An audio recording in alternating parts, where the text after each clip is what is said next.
Ow, ow, ow. Ow, ow, ow. Hey. Oh, man. It is the Vexed Intellects. Vexed Intellects. I'm going to give it to you slow. Wow. No.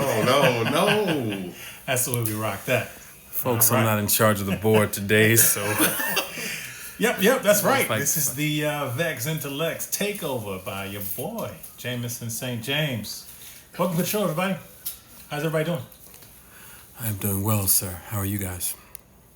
I'm fair to middling myself. Fair to middling. Yeah. What does that mean? Yeah. So it means you. Shout out Ass Cracks. Hey, that is a South colloquialism. It's not area to Shreveport. Okay. Speaking of Shreveport, you guys are top 10, man, in the country's most dangerous cities. Yeah, we can't. That's what that is. He wasn't on that side of the tracks. Yeah, I was on that side of the tracks. Yeah. We got a couple stories about when you went on those side of the tracks, though. I got some stories, you know what I mean? But maybe not sharing it right now. I'm just saying, like, y'all. I'm just saying, y'all hate on Shreveport. You know what I'm saying? So I'm just saying, there's some gangster stuff. Please, let's not give this a platform. No. Please. There we go. Yes, so I'm doing well. So everybody, welcome to the show. Today's date is February the 20th, 2020. 2/20/2020. Pretty cool date. Yeah, I've got I have extended friends who are actually getting married at 2 p.m. Today. Because their goal is to have that 2020 2 p.m. kind of thing going on. Say that 3 times fast. I know. Why not get married at 2:20?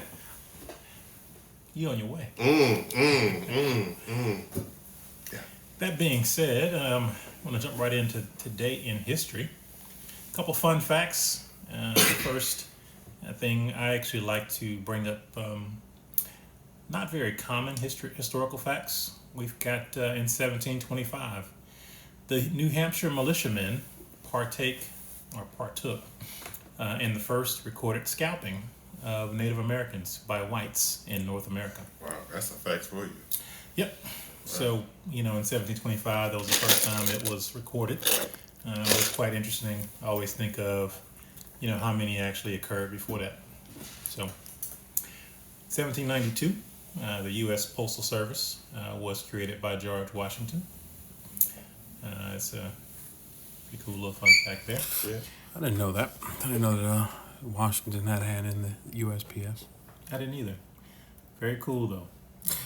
I get anxiety. So I signed up for the, what is that, where they email you like a scan of what you're getting today? What do they call that? Anyway, I get anxiety. So they scan your every day. I can see in advance. You can sign up on USPS.com. Oh, yeah. What do they call it? You know what I'm talking about? Yeah. Is it like an X-ray scan or?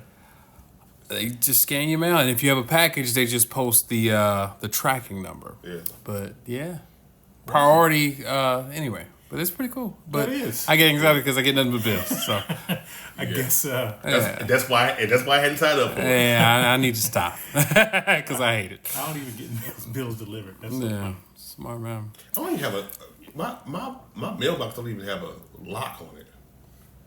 Should I be concerned about that? Mailbox doesn't have locks. I mean, that's right. You live in a community. Yeah, I live in an apartment in it has a lock on it. It's don't busted. Yeah, I just open it up. Quan, come get you. Exactly. Well, I know it is Black History Month. I know we've talked a little bit about Black History Month, so I want to add an additional Black History Month fact. All right, with that. So, 1952, Emmett L. Ashford, on February 20th, became the first black umpire in organized baseball. Nice. So, round of applause, right? Yeah, round of applause for that. Yeah. Wow. Good job. Yeah. Hey, you're a little rusty on the more we got, you know. I'm usually just pushing the buttons from across the way. So. Now I'm running this joint, messing all the way up. And also wanted to add a few famous birthdays. So shout out to Rihanna, Trevor Noah. Yes, Lord. Shout out to Rihanna for real. All right, let me slow down. Riri. Oh yeah. And then we have two greats, Trevor Noah and Sidney Poitier. Nice. And rest in peace, Kurt Cobain. Okay. And, oddly enough, when I was thinking about the Black History Month earlier, we were talking about a story that was posted about 69 young 69. men. Oh, my bad. Black History Month, but All right. 69 young men in Arkansas. Arkansas. Yep, Arkansas. I am pulling up the story for you guys now. Those 69 boys were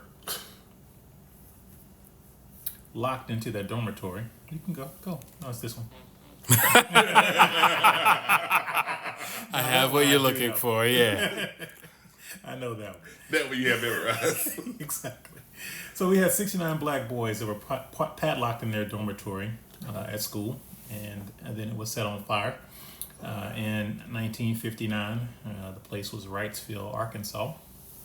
These were kids from the ages of 13 to 17 that had committed petty crimes, were maybe had truancy from school, and so they were sent to a boys' home. And these boys were burned alive. 22 of them passed, and 47 escaped. I'm bringing it up because I know that we talk about Black History Month, and I wanted to just ask you guys a question. A lot of times in Black History Month, we talk about folks making Black history today, those new folks doing stuff, but then also on your timelines, on your socials, stories like this come up. Right. How do you guys feel about it? What does it make you feel? Just listening to you talk about it, I'm just like, your heart sings for that. It's like, I mean, that's so cruel. But I do like the fact that you bring it up. Everything with Black history is not achievements, and everything with Black history, it's the ups and the downs. So it's important to remember those individuals that we lost, especially so horrifically.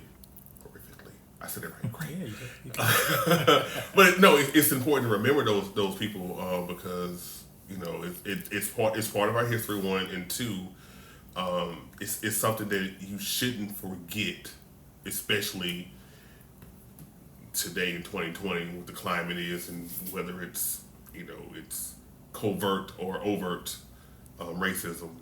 It's important to remember what we've had to deal with. How about you? What's your name today? I don't know. Mr. IDK? You don't know my name. Reading that story, man, I got really, really frustrated. It was like, how when you watch certain movies like Rosewood and it was one of those instances where I was just like, grr. Go out and slap one real quick, but I refrained. But yeah, man, I had read a tweet actually from someone that actually was the granddaughter from one of the survivors. And she talked about that. She talked about how, when her grandfather explained that story, how horrific it was and what he felt and how, they were left, the survivors anyway, to pick up the pieces, man. Just after like, dang, like they hate us that much and that you would do something so cruel and so heinous. Sucks, man. Sucks. Yeah. No, I agree. I think those types of stories, it piss you off. Yeah. And because it's recent history. Yeah. One generation ago, Yep. These things occurred. My mom, she was born in the 40s. My dad was born in the 30s. Your favorite. Yeah. And it just makes me think about, that could have been my dad. Yeah. Locked up and in a bad situation. So it just reminds me that, how they say about the Holocaust, never forget. Mm-hmm. You never want to forget kind of where you came from because if we've been there before, you should keep that top of mind, because we could always go back there in a different way, in a different light. It's amazing how a lot of them say, why don't you just get over slavery? Why don't you just get over this kind of stuff? But like you said, it's never forget when it comes to the Holocaust and everything. And I mean, I don't, not to play oppression Olympics, but Right. like they're equally horrific. Yeah. So why do we have to forget about it? And Yeah. I don't know. Yeah. I don't want to play Great point. oppression Olympics. So to end on a high note for today's Thank you. Thank you. day. Please. That got drink right now. That got dark really quick. So today is World Day of Social Justice. Lord. More We to come on gave that. him a day. Yeah. So all I'd say though is that on the upside, at least people take out time for justice and try to spread that around. So I know that it's not always ever present, not always available, but I think it's important. So that takes us to the word of the day. All right. I don't know which button. I know that's the word symbol. Where's the drum roll? Give you the drum roll. I don't I know. got you. Drum rolls here. Oh, there it is.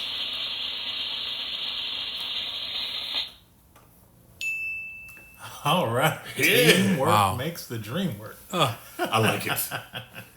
All right. So the word of the day is hubris. Okay. It describes a personality trait of extreme or foolish pride or dangerous overconfidence, often in combination with arrogance. In the ancient context, it typically describes behavior that defies the norms of the behaviors or challenges the gods, which in turn brings forth the downfall of the perpetrator of hubris. So hubris is typically perceived as a characteristic of an individual rather than a group. And so, he has a lot of hubris. I would take that to say in today's terms, he's cocky. Mm-hmm. Or he's full of himself in ways that he shouldn't be. 45. Excuse me. Right. Yeah, that's actually foreshadowing. I see what you did there. Yeah. Jameson and Jared Dam have a lot of hubris. I do not. I wish I did. Folks, don't let the smooth taste fool you on the air. It is smooth. Sweetheart roll. Whoa. Yeah. Can you flag that, please? Yeah. No, it's green. Green. There we go. I'll be back on the boards next week, folks. Don't you worry. No, guys. I'll be I'm gonna back get on this the board. board down. I'll be back on the boards next week, folks. All right, so that brings us to first things first. First things first. All right. We start first, unfortunately, reporting the untimely death of a rapper, Pop Smoke. He was an upcoming rapper, and some would say the hottest rapper in New York at the time. It's been said. Was shot and killed on Wednesday morning to what appears to be a home invasion. The rapper was home around 4:30 a.m. Two men wearing hoodies and masks broke into the house. And according to law enforcement sources, the two men fired multiple shots, striking and critically wounding Pop Smoke. He was in the ambulance. But once he got to Cedar-Side Medical Center, he was pronounced dead. Which medical center? Cedar-Sinai. There we go. Oh, he got it. Cedar-Sinai No, Medical you had it Center. right the first one. Okay. Gentlemen, your thoughts on Pop Smoke? Tragedy, man. Yeah. Tragedy. The police did a press conference today, and they believe that, and if you saw some of the clips from his Instagram live, that he essentially gave away his location. Yeah. He had some merch delivered, and it had the full address on the merch, and it was on his Instagram live. So if you froze it, you could see it, and also some Instagram pictures. He had like the house number. Yeah, and one of his homeboys had like stacks of money. Like Yeah. in the last picture that was posted. Right? Yeah, so. And they also said he had a party earlier in the day. So it's in vogue for rappers to go out to L.A. now. So they leave their cities where they, have, support, cities where they have backing and where they have protection. and go out to these foreign lands, if you will. For a while, people, a lot of rappers from New York and other places would move to Atlanta. When Atlanta was really, really bubbling, even though it's still hot, but even Atlanta rappers now, all the rappers move out to LA now. So you're vulnerable out there. So 4 masked men on the security camera went in.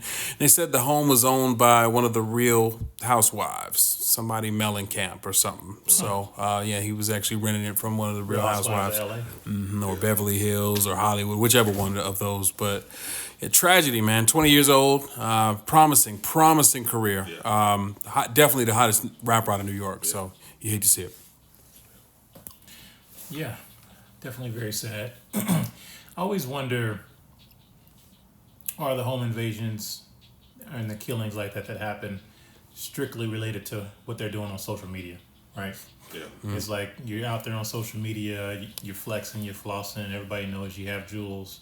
Why not come get it? True. So, sorry to hear that. Yeah. 4. All right. More bad news. Damn. A Cedar Rapids man, Cedar Rapids, Iowa, has been arrested for allegedly kidnapping a woman and forcing her to watch Roots to better understand racism. Is that bad news? No. Was it?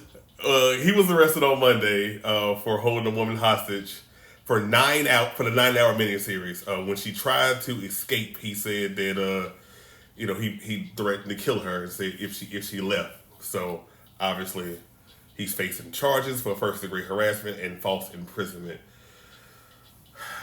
Is this the best way to really educate people on the effects of racism from a black Historical perspective. Yeah. One word, no. Was that his girlfriend? It was not. It was not. It was not. It was. I don't know. The article didn't say how he met the woman, but he met her and he forced her to watch Roots. I wonder if she did something to him that kind of made feels him feel like that would be, discriminated against. yeah. And, but people don't. A lot of times you don't think about what kidnapping is, like the definition of kidnapping. Right. Like saying you can't leave here. Yeah. And standing over somebody is kidnapping. So Yeah. you could definitely go to jail. It's a felony. So don't do it. It's interesting to make someone watch. Hey Roots man, for some 9 of these hours. folks need to learn them some education on Black History Month. Yay man. Yay, man, indeed. Yay man. 3. All right, George Zimmerman is back in the news again. George Zimmerman is actually, yeah. I want to reserve my thoughts because George Zimmerman is currently suing Elizabeth Warren and Pete Buttigieg. Buttigieg? Yeah, that's him. Buttigieg. For defamation and seeking $265 million. Apparently, while they were giving tweets about during around February 5th, where it was Trayvon Martin's birthday, he would have been 25 years old. He didn't like what they said. It felt like it was defamation of character in those tweets. Targeted, you think? Yeah. That's what you're saying? Briefly reading the tweets, my heart goes out to Sabrina Fulton and Trayvon's family and friends. He should still be with us. We need to end gun violence and racism. We need to build a world where all of our children, especially young black boys, can grow up in a safe space.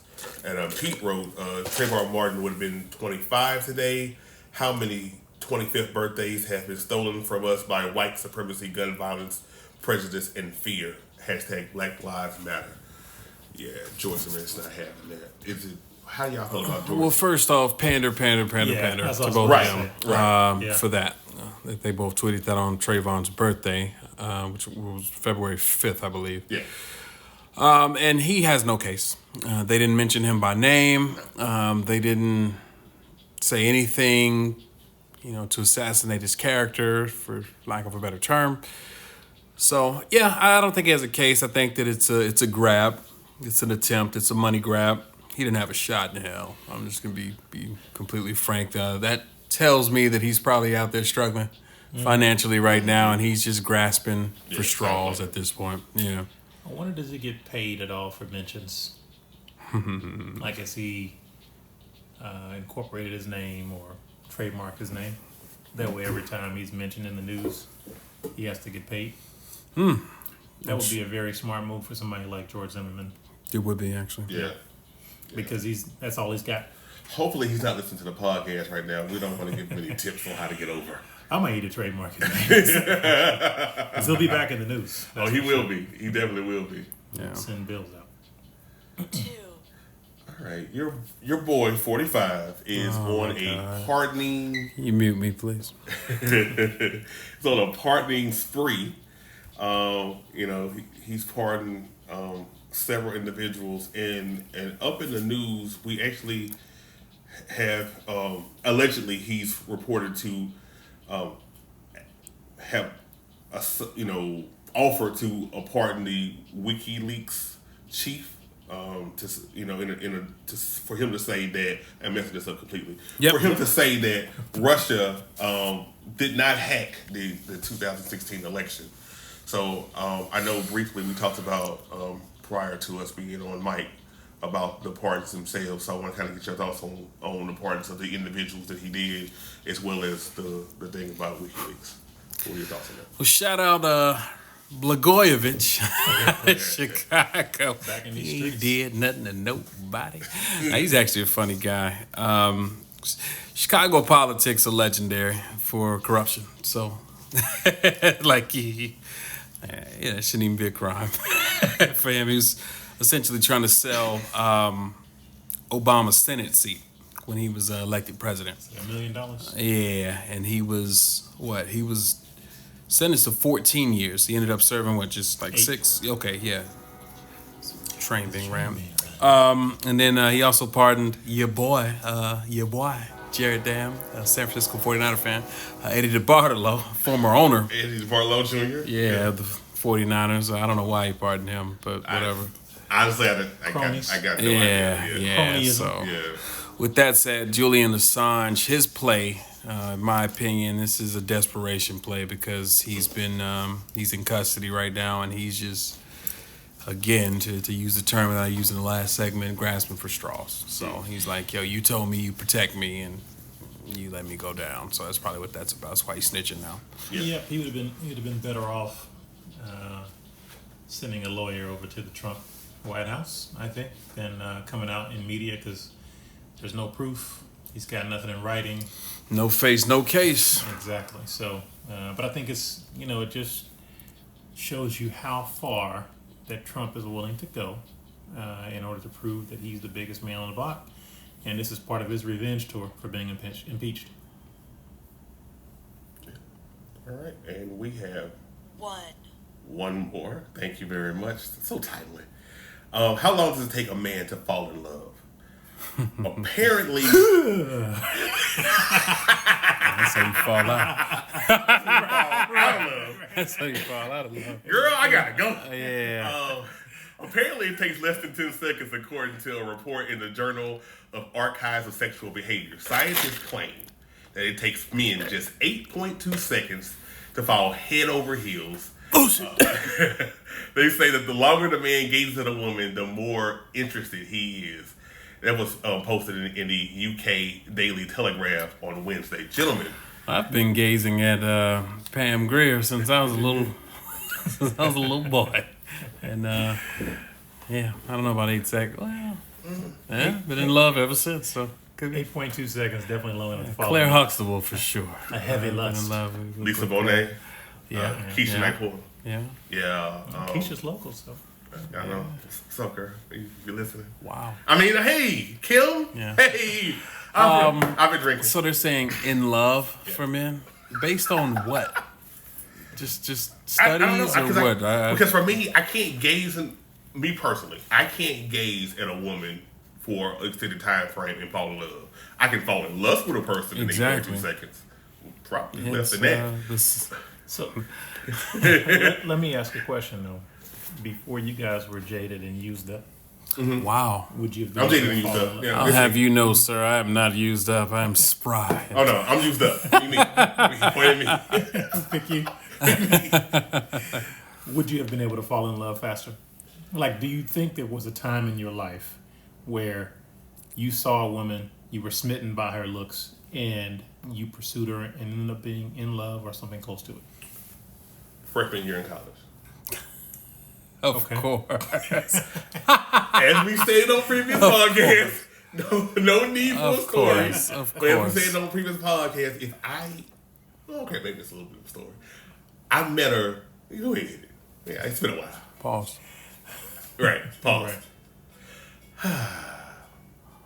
So Pause again. the young lady that I met in college, I actually met her in prep, like the little summer orientation when you get into, and That's for the kids with bad grades, right?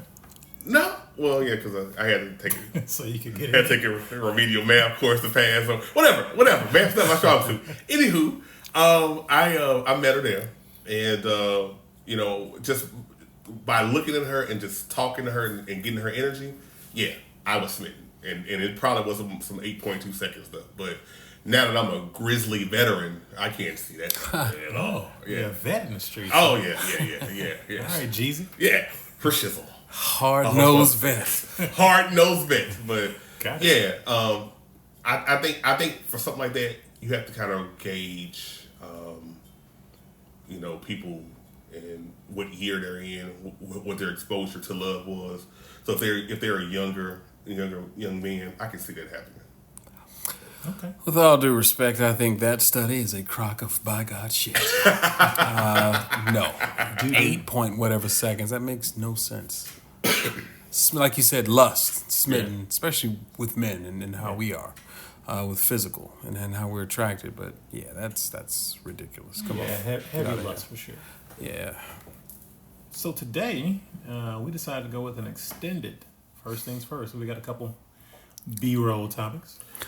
Yeah. So as I'm waiting on his browser to upload. Wow. You have service with? It's Verizon. no. Rosario Dawson unofficially comes out as part of the LGBTQ community.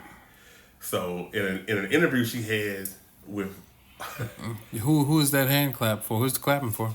Name for me. Your brother's like me. Fans of in an interview with Bustle, be. she clarified a 2018 Instagram post where she paid homage Thank you. homage to the community. She said that she didn't come out then, but I guess she's coming out now, and that's kind of how she left it. She didn't really specify what part of the community she was in.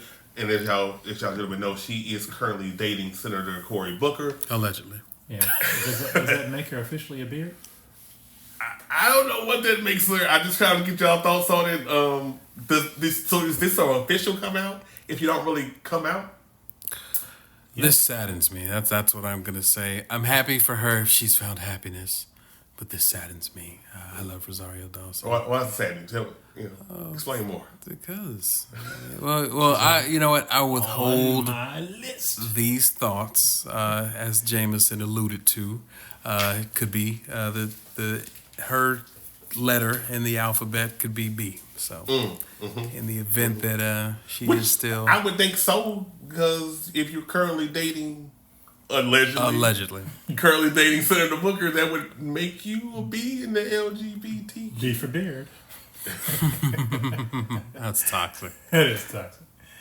The coral one. No, No, that's not it. Nope. Toxic masculinity. That's not I'll be cool. back on the board next week. Turquoise. Okay, That's what the problem is. all right. This is You cool. were already searching before I Don't did it. worry What do we about got next? What do we I got have a next? label machine. Yeah, what do we got next? Label these jokes. Label machine. Yeah, that's what we Jets. need. All right. I was looking on. Wow. Okay. I was looking online and I saw. Okay, it's me. What's your hit? That was me, guys. Sorry. I didn't know what was going on.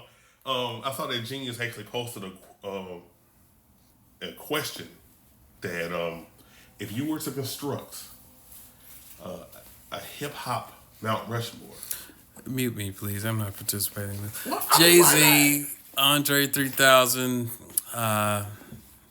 Notorious B.I.G. And what? So Mount Rushmore is 4, right? Right. That's not 5. That's 4. Yeah. Well, no. Jay-Z, Andre 3000, Notorious B.I.G. You need one more. I go Nas. That's a good list. I like that list. I go Nas. Who you got? I go Benny the Butcher. Shout out Griselda, man. I saw them Sunday night. Them boys, real hip hop. Bringing real hip hop back. Nah, I go Nas 4. I would definitely Biggie, Jay-Z, and Nas. I struggle with that 4th one. I like your pick for Andre 3000. Fine. Yeah, Andre's but definitely up there. I feel like I have to add someone on the West Coast, and even though I kind of don't want to put him on there, I'm gonna have to roll with Pac. Huh. Yeah. I will not engage because last time we talked about hip hop lists. Hey, you know yeah, what? it was a spirited back and forth, and I will not. Even on social media, we have a spirited back I will and not forth. You know what? I'm gonna engage. give you a couple unconventionals. Okay, I'll wait. You know, I added Jay-Z to my top 4. As you should. Got Biggie, Okay. and then I went with Ice Cube for my West Coast selection. I thought about it. No Vaseline, arguably still the greatest diss track of all time. Yeah. Arguably, for sure. And then I also went with one other unconventional, LL Cool J, I don't. Nah. because he was one of the only lyricists who could do it without cursing. He cursed. Very little. Well, if you're going to say that, I'm going to introduce one. You go Will Smith? Why not? First Grammy. Can you mute him, please? He's an underrated MC. I'm just saying. I'm down with that dude. Thank you. I do like Will Smith, but he's not in the Mount Rushmore scenario. I just always remember the Eminem line. Will Smith don't got a cussing trap to sell records. What I do, so fuck him and fuck you too. All right, we got one more, I think, on the B-roll. That's all I had. Okay, cool. Lil Boosie. Oh, yeah. Oh, Yeah, sorry. How could I forget that? Bootsy, as one of our contemporaries has so eloquently. All right. Ended. So, while I'm trying to find this, basically, as we reported last week, Dwyane Wade's child is, made a big choice in her life, deciding that she now identifies as a woman. Young lady, Lil Boosie, had some comments. who? Boosie. Oh, wow. Boosie. Don't get killed in Shreveport. I know, right? They Shout out ass cracks. They will. Yeah. We're not ass cracks, but they will kill me. Lil Boosie had some comments on that. I don't have the video pulled up, but basically Tell me, I would have loaded it. yeah. Well, basically he said that. Wait, why you find it? Basically, he said that that was too soon, which I think we may have kind of mentioned that, but he used some. He didn't pretty much use the terminology that we used. It was too soon, and he criticized Dwyane Wade for allowing his child to make that decision at an early age. And to be honest with you, a lot of people agree with him on that. So Here's a clip. Let me play it. you on time, boy. I'll tell you that. You on time.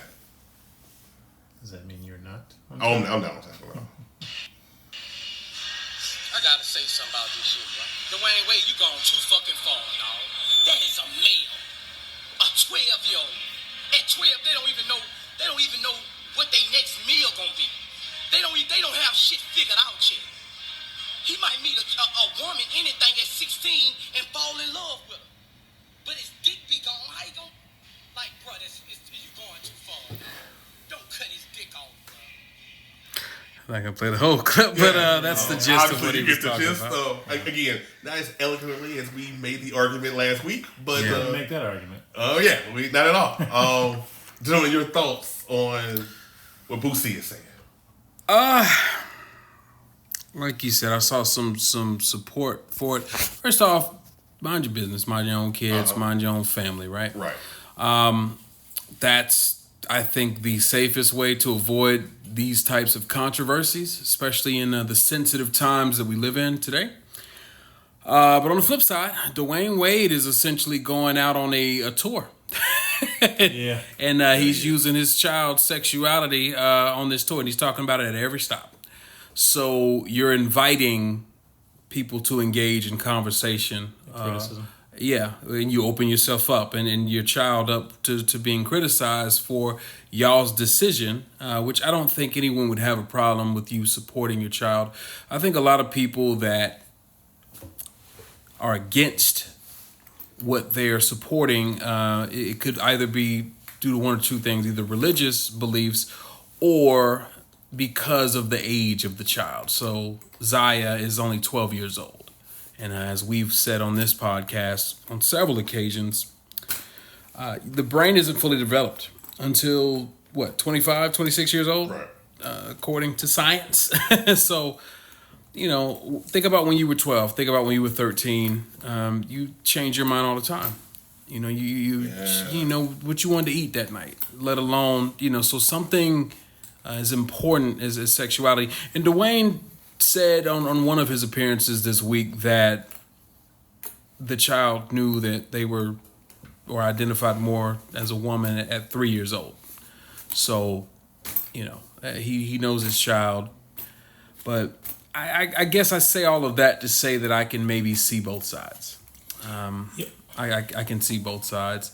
Now, you may not like the way that Boosie articulated his point. Right. And Boosie's delivery perhaps is a little crass, but he's saying it in his own way. Basically, and he went on. I didn't play the entire clip, but he basically said, if the child is gay, okay, cool, let them be gay. Which again, mind your business. But he basically was saying, don't cut off the genitalia until the child is of age, essentially, to make that decision for themselves. And I personally would agree with that. I agree too. But just an aside, Zaya is trans straight.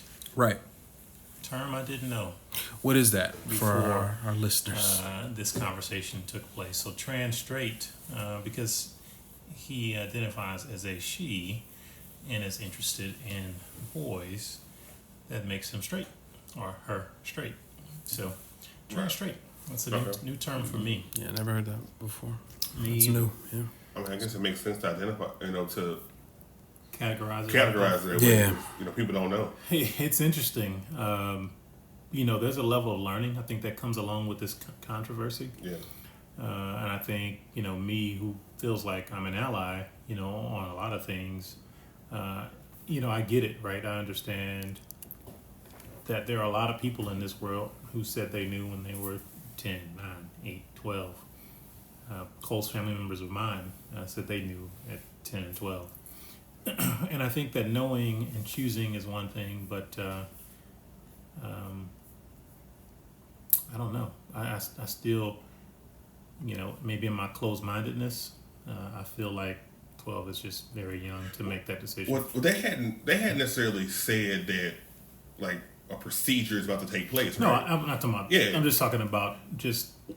I mean, no, I'm going back from his from Yes. Boosie's So if you're going back to Boosie's comments, yeah. absolutely, Yeah. they never said that. No one said that. So Right. to make that statement is hey, they all they're saying is my child identifies this way, and I get why he's going on a tour, because most people are trying to get him on to talk about it, and I get with how things are, it's important to have that voice from a celebrity. I get that.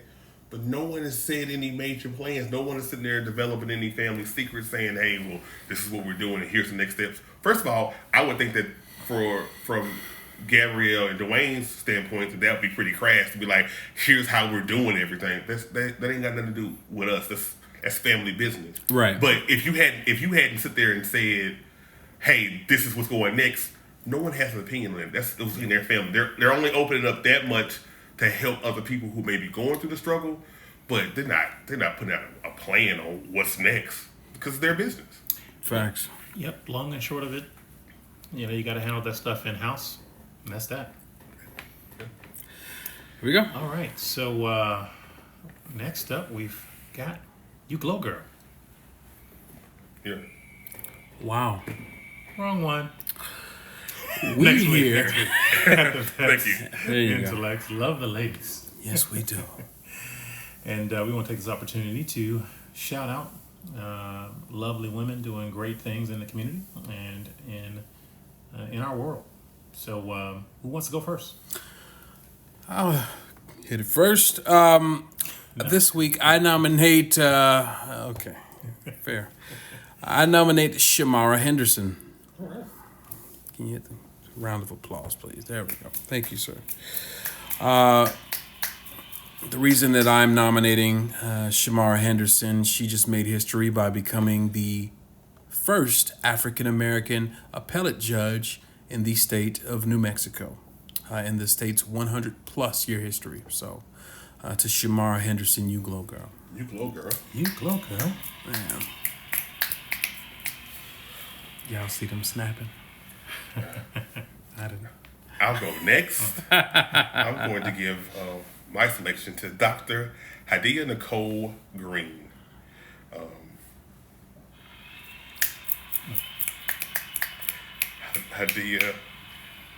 Miss Hadia Nicole Green actually made history, becoming the first person to successfully cure cancer with laser technology.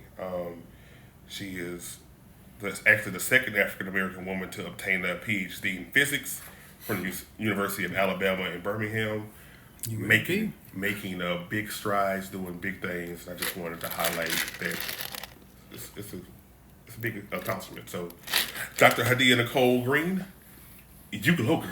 You glow, girl. Yeah. Snap it And up. as an aside, any idea what kind of cancer she cured? Is that in the article? The Jameson Challenge. You know It's what? the deep dive. That's what it is. It's okay. Come back to us if you get it. No. All right. So this week, I'm going to nominate Marvina Robinson. Marvina Robinson is a Brooklyn woman who turning her passion for bubbly and/or champagne into a trailblazing business, and is now one of the only black entrepreneurs in the city to launch her own line of champagne. The champagne is called Stuyvesant Champagne, named after the Bedford-Stuyvesant, the Laviswin neighborhood. Bed-Stuy, would die. So Marvina Robinson also plans on opening a champagne bar later this year. I think that's something we're actually missing in the Atlanta market. I've been thinking about myself. So Marvina Robinson, you glow, girl. You glow, girl. Question. First of all, I got an answer for you. There is no answer because it's not in the article. Great. But I do have a question. So she's launching her own champagne. Wouldn't it just be more like a sparkling wine since it's not from Champagne, France? Yeah, great question. So she traveled to France to concoct her own blend of champagne. All right. Definitely a great question. She hit Jameson with the Jameson. Try to trip you up, bro. Try to trip you up. Hey, he was ready. My man was ready. actually read the entire article. Oh, okay. All right. He's trying to trip you up. He tried you. Yeah. I love it. That was good, though. That's good. Give it to me. Yes, I gotta give it to you. That was good. All right, guys, that's our You Glow Girl for the week. Shout out to the lovely ladies. And that brings us Shout out to the to ladies. our main topic for today. We have decided to have an ongoing series. It may not be back to back to back, but we're going to have a little series on the 7 deadly sins. We're going to do a quick high-level background on the 7 deadly sins today. Of course, there are a couple different ways people talk about the 7 deadly sins. They're also known as the cardinal sins, or they sometimes use the pop culture term vice, and they call them the capital vices. Does anybody out here know all 7 deadly sins? Well, I don't sin, so I can't relate. All right, I said a lot, so let me see. I'm going to do the top one that I know. Gluttony. Jealousy. Or is it envy? Envy. Yeah. Envy. Damn, I should have watched that Brad Pitt movie. with Morgan Freeman. All right. Oh, what's in the box? What's in the box? That's all on Your top wife's of. head. You got it? Give it a shot. I don't know any sins. I don't know sins. Gluttony, Just, envy. you have to know of them in order to keep away from them. Oh yeah. Yeah, So it's that's how it gluttony, envy. Was it lust? Lust, that's your favorite one. Oh, How did I know? see, notice I didn't do anything with lust. So, Okay. Is that a gold star? About to yeah, say. yeah. I was about to say that. I'm just trying to, I'm focused. Give you some, Could have flagged that too. this week's episode is brought to you by Neutrogenics, testosterone booster. All right, lust. So we got lust, envy, Lust, envy, gluttony. All right. You wanna keep going? wrath. Wrath is one. Okay. There's three more.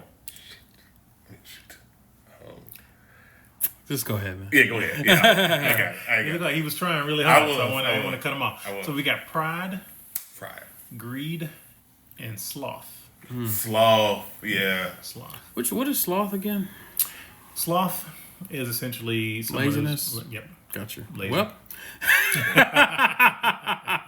We're all guilty of that sometimes. So, as a little background, of course, the seven deadly sins are often referenced as having a Christian foundation, but are more widely traced back to sermons like the Parsons Tale from Chaucer's Canterbury Tales. You guys have heard of that work? Yeah. Yeah. They're also represented in some iconic artwork. The thing that always sticks out for me is Dante's Purgatory. Whenever I think of the seven deadly sins, I think of that in that work. The penitents of Mount Purgatory are grouped, of course, by their sin and penance according to the worst capital sin they committed. And further in the past, in history, the concept of repaying your debt to the Lord for your seven deadly sins is something that was utilized by the Catholic Church to help people curb their quote-unquote wicked behavior and repent alone throughout life. Of course, this can be seen in the confessional, that tradition, where the repentant parishioner confesses their sins and the Father grants them forgiveness or clemency, where they say, hey, say 5 Hail Marys, etc., etc. And so on this week's episode, we're going to discuss pride. Oh, So, we should start out with that one, definitely. yeah, absolutely. So pride is also considered on most people's list as the original and most serious of the seven deadly sins. hi, Kyle. Hey, super producer Kyle. Speaking of pride, no, it's fine. Sloth, maybe. Oh, Don't do that. Don't do that. Just kidding. He just got off of work. He can't be sloth. He might be super producer greedy Kyle, ladies and gentlemen, on the camera. on the ones and twos. Giving fist bumps all around. That was my hand, ladies and gentlemen. Look kind of small compared to Kyle's, though. That is my finger, ladies and gentlemen. That is my finger. All right, so the most serious of the seven deadly sins, the pervasion of the faculties that make humans more like God, dignity and holiness, perversion of the faculties. So it's basically saying to be so prideful is to act like you are God and think you're God in your own mind. And so it also is thought to be the source of other capital sins. As a reference, I used the word hubris earlier because sometimes hubris can be substituted for pride, or it's another way to reference pride, I see what you did there. You foreshadowed. Oh, okay. or futility. Yeah. It is also identified as dangerously corrupt selfishness, the putting of one's own desires, urges, wants, and whims before the welfare of other people. In even more destructive cases, it is irrationally believing that one is essentially and necessarily better, superior, or more important than others, failing to acknowledge the accomplishment of others, and excessive admiration of the personal image of self. And of course, forgetting one's own lack of divinity or lack of godlike stature, and refusing to acknowledge one's limits, faults, or wrongs as a human being. So, with all that said, I wanted to start by saying, how do you feel about pride? What's your interplay with being prideful on a daily basis, and how does it show up for you? Very prideful. I am. That's just me being self-aware and emotionally intelligent. I'm very prideful. A low key flex there. Yeah, that's something that I am definitely working on. I'm aware of my pride and definitely working on that. It has been to the detriment. Yeah. And in more occasions than one. I've probably been prideful at least my entire adult life. It's one of the things that, like Mr. IDK said earlier. Did we settle on that for me, by the way? Is that really where we're going with I mean, we asked you what your name was. You said you didn't know. IDK. Yeah. We excuse me. It's definitely been to my detriment. Like I remember times like walking, knowing I had friends that had cars, and I was hungry, and I would walk Hold it down. 3 miles to Walmart. No. Instead of actually asking them to give me a ride while they weren't doing anything. Oh wow. I've And what was the prideful act in that? I didn't want to ask them, and I wanted to stand on my own 2 feet. I didn't want to be a burden to anybody, so for me, it was stubborn pride, and I decided to do it myself, and it kind of hurt me with relationships with these individuals because they were like, well, you're the type that'll give you a shirt off your back, but you can't, Ask me for anything. And I mean, it was like that in college. It was like that, when I was struggling, when I first had Brooklyn, and on alternate weekends where I had her, I might not have enough money to buy groceries, and instead I would actually be looking in through my couch for money to buy like chicken nuggets so she could eat. Because you're too prideful to ask. I'm too prideful to ask. And at that time, I had a girlfriend then who was like, I can buy it. No, I just looked at my couch for money. I mean, So even as far as like last week, I was prideful about trying to purchase a URL for myself, and I didn't have the money because I couldn't ask anybody. Like I've gotten better over the years, but yeah, it's clearly my number one deadly sin. got it. Yeah. And so, being that pride is such a big part of your life, or has been, how's it held you back?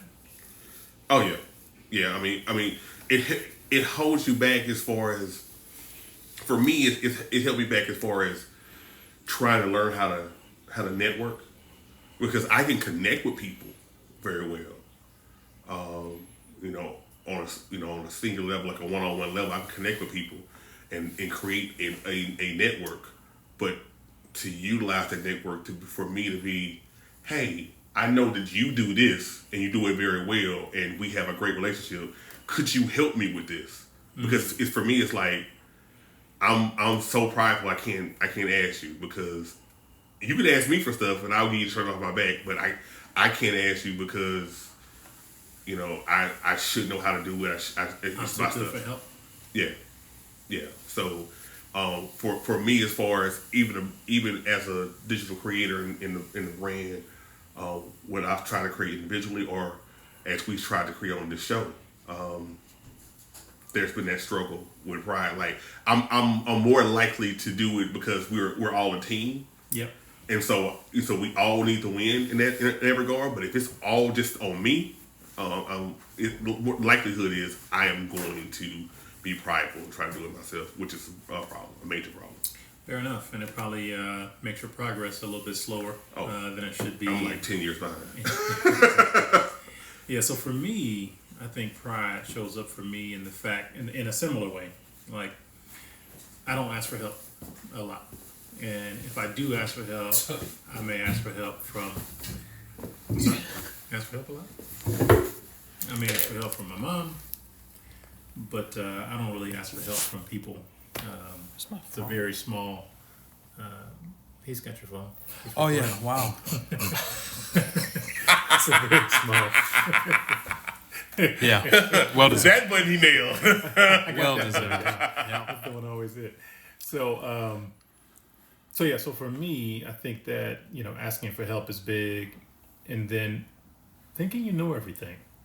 I think that's where pride shows up. It's like not having to ask people stuff. Wow, you don't say. With you or? With you, clearly. Oh yeah, let me low-key flex. Yeah, so just being self-aware. Aw. For the ladies, Flex. so being self-aware. No flex. My It's emotional facts. intelligence. See how you did that? See, folks, you can't. Old IDK over here brought his crystals out and stuff. Wow. Wow. No, but sincerely, I think that's where it shows up for me, and I think the one thing that I've always tried to be, because I think this is something that my family suffers from. I'd say my brother, my sister, and I. It's hard to admit when we're wrong, because we were brought up in a way where there was two options: either to be beyond reproach, or to make it seem like you're beyond reproach. And when someone points out the flaws, or if a flaw is evident, you're going to do your best to either cover that up or excel beyond it. And I think that comes from, our dad being pretty tough on us, and so we didn't really have the option to fail. And so there's that level of pride that won't let us accept our failures and really talk through them.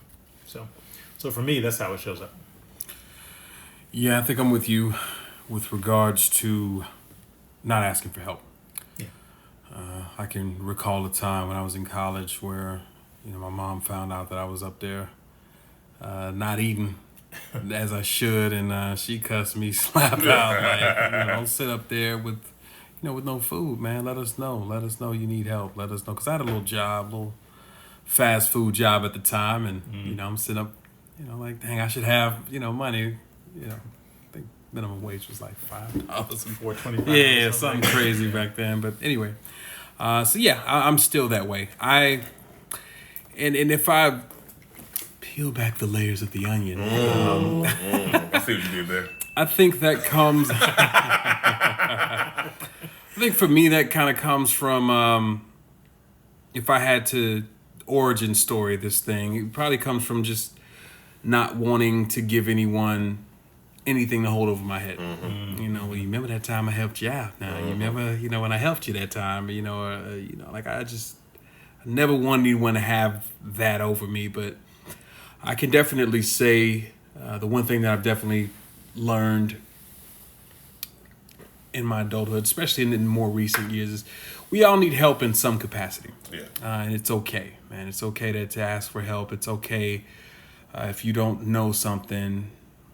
To ask someone more knowledgeable, to seek knowledge from someone that may be more well versed in whatever it is that you're seeking to be more well rounded in. And even with things professionally or emotionally, like it's okay to lean on people. We're not here. I'm a loner, but we're not here to be alone. We're not here to do this thing on our own. So it's okay to ask for help. And that's something, with regards to pride that I'm still kind of working on. Yeah, and just to expand on that, in my opinion, that not asking for help, that level of pride, it blocks you from love. True. Yeah. True.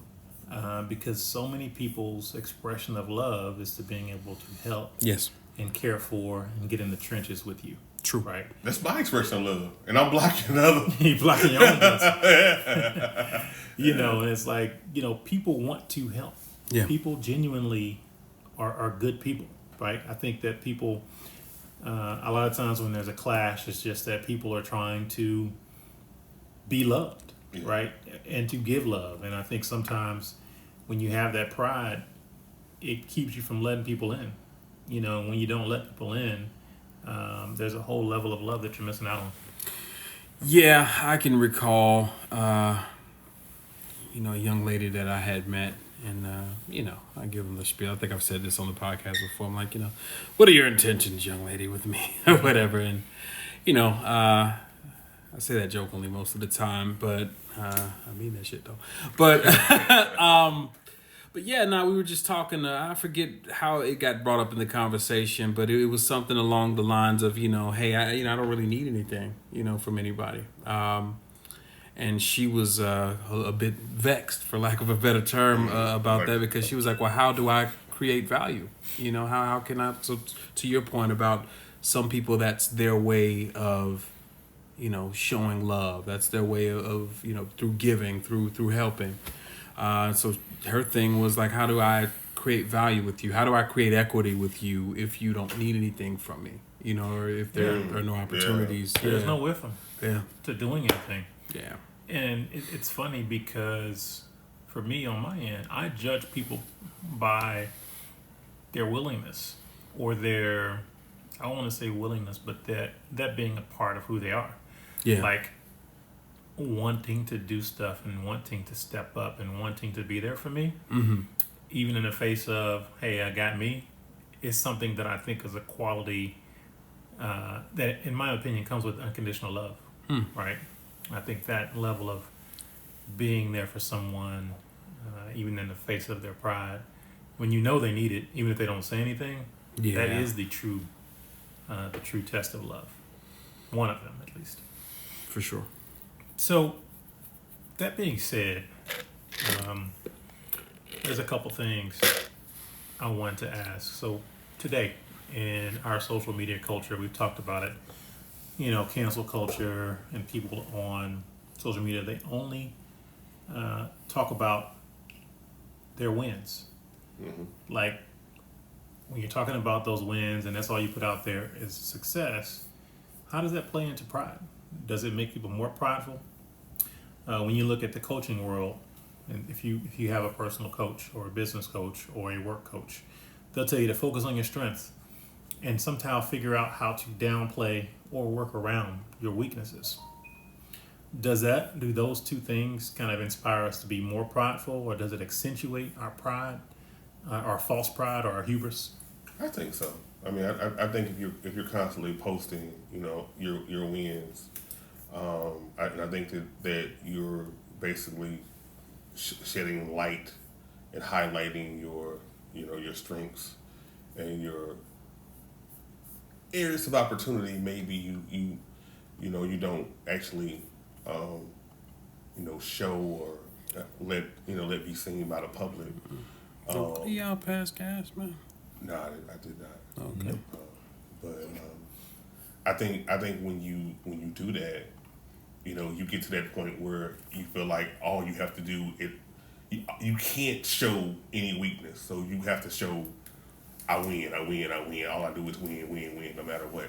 Wow. Yeah, I did that. He did that. Thank you very much. Wow. Thank you. Haters gonna hate.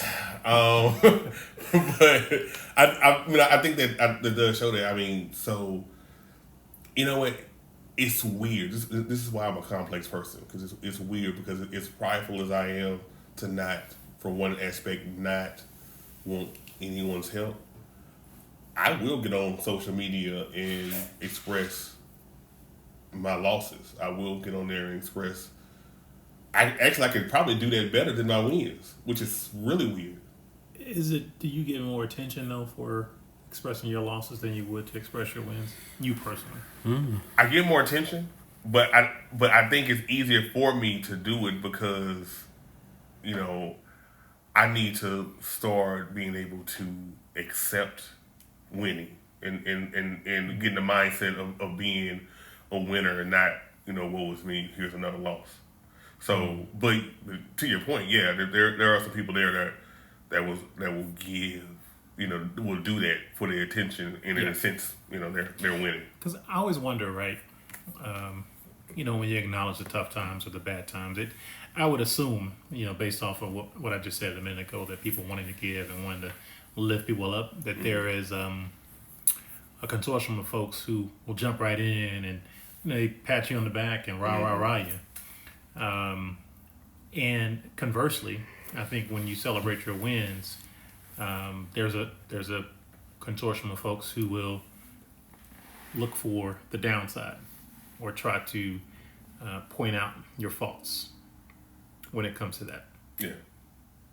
I mean, yeah. I mean, there's a group that will do that, which is why I'm really selective on what I share and how I share it. You know, it's like some of the stuff that I share, what I might be struggling with, I might, instead of a post like on social media, maybe I'll write about it so I can kind of further expand upon it and then show what the lesson I've learned, as opposed to being like, oh man, I took another loss. Oh my God, please help me. Someone please uplift me. You know, because I mean, let's be honest, we know people like that, and they're the worst. They really are. Okay. They're the worst. All right. That's how they sound. Yeah. Oh, okay. Oh my God, please someone save me. Wow. I'm so struggling in life. Oh my God. You do that pretty well, by the way. I've been practicing. Clearly. Wow. Is that your own social media voice that you're... Yeah, a little bit.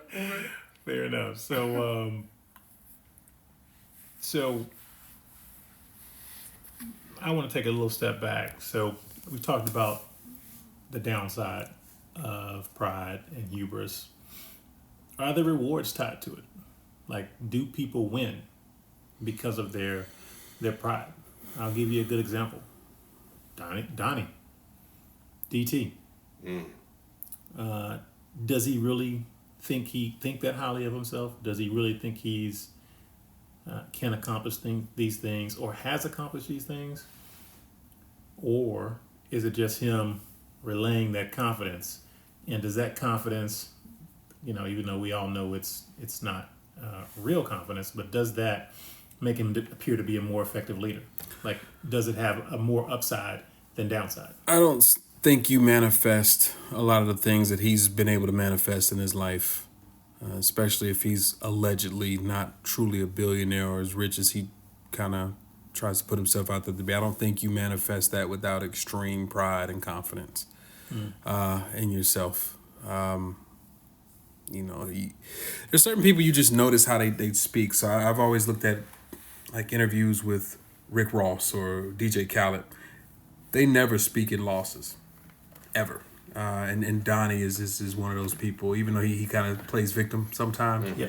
And I think that's more so kind of playing the role of heel, to use a wrestling term. I like that. It's kind of playing to the crowd a little bit, to his crowd, right? So he's, you see what they're doing to me, guys. You see that, but we're going to persevere, because I'm blah, blah, blah. So, and then a small win Exactly. seems even bigger because he's offset. Yep. So, with that example in particular, I'll just say that, arguably, pride for him wins with his base, right? In a macro, to the question, I'd say that, pride can be a plus for you personally, but only in an interim. Yeah, it's kind of like how On y'all a mentioned. limited like basis. smokescreen. Yeah. But it's kind of like how y'all mentioned in the episode Pretty Privilege. That's available on all podcasting platforms. Go back and look at our catalog. But no, when you talk to me and I was like, how do you do it? Like as far as the privilege and everything, and one of the aspects of it was being confident and prideful was maybe use of extreme confidence, yes, but that confidence that you're right. He don't speak on his losses at all. And You use it as kind of a defense mechanism. Yeah. So your pride becomes a defense mechanism to your illusions of grandeur. So people can't poke holes in your the wall that you've built. This security. somebody like that. Yeah, you can't poke holes in it because my pride will not allow what you're saying to me, even though it may be true. It will not allow that to penetrate. You don't let it touch you. Nah. Force field. Yep. It's a force field. Yep. Yeah. It is. Yeah, it's interesting. Like I could see that when you said force field, it made me think of Star Wars. Where you got all your deflectors straight ahead and you're going as fast as possible towards danger, because with beyond a shadow of a doubt that you can make it happen no matter what. Yeah. And so I think that's a good reference. So all in all, with pride, it kind of is the gift and the curse, right? Yeah. And so I think that pride, from a gift perspective, as you guys just laid out, it gives you a sense of confidence. And when you have that level of confidence, you're going to move forward and you're going to go. And I think sometimes when you move forward and you go, it moves the needle. It helps you succeed because there's movement. I think that when you have that self-doubt and you doubt yourself, there's a level of sloth or laziness that comes along with it, because it's like you're afraid to take the next step. That's real. And even if your pride or your hubris may be built on sinking sand, it's still taking that next step. And I think that pride, it may not necessarily, I think a lot of times we look at pride as a negative thing, until we look at things like gay pride or black pride or things like that. And it's like really having confidence in who you are, where you come from, and what you do. And I think when I look at someone being prideful, I think I have to get away from thinking about it so negatively, because, people call some people that I know intimately cocky or boastful. You too, huh? I've been called cocky as well. Boastful, etc. Not me. Wow. All right, maybe once or twice. Okay, fine. This week's episode brought to you by Nugenics. So, what I'd say is I think it's a balance, right? I think that ignorance to failure and that pride is like, I can't fail no matter what I'm doing. Mm-hmm. It's good. I think it has a good impact on kind of where we're headed and what we want to do. But I also think that not thinking through things and going into a boxing match with only preparing, for 3 weeks instead of 12 weeks may not be a good idea. Running a Ironman and not having trained, probably not a good idea. People have done it and they've succeeded because that ego, that pride has driven them. But I look at all of the things that you leave in your wake when you are moving by pride and ego alone. You don't really look at the relationships that you burn up, the people that you step on or step over or step through. True. I think that it's very interesting. And if you look at, they say earlier, I mentioned that they say pride is the master sin, right? And that pride leads to greed. That pride leads to lust, envy, gluttony, wrath, and sloth. And I like for you guys and our listeners to think about, how, as a baseline for the 7 deadly sins, do you think that pride makes a difference? Listeners, if you've got any comments on that, definitely write in. Ask an Intellect on all podcasting platforms. That's all I had on pride. Anything else? Any final comments you guys wanted to make there? Not necessarily on pride, but I do want to say this. I'd be hard pressed if I didn't acknowledge the fact that this episode makes 1 year that we've been doing this. Oh wow! Yeah, Heyo! You know what? And I got. You hit the green button, please. The green one. Yeah, there we go. Double pop aside. Right. I did a triple pop, actually. Triple pop. I'm sorry. Wow. No one does a triple pop never mind. But I would be hard pressed if I didn't acknowledge that fact and think Hard pressed. Yeah. Yep. Toxic masculinity. We had to go out with the toxic for the year, by the way. Yeah. But I mean, gentlemen, I want to congratulate you all. We stuck to it. We've been in it, and I love that the strides that we're making. I mean, here's to another year of growing the brand and reaching more people. So I wanted to say kudos to you all. I'm not snapping. Shouty snapping. Yeah, thanks for that, Jared.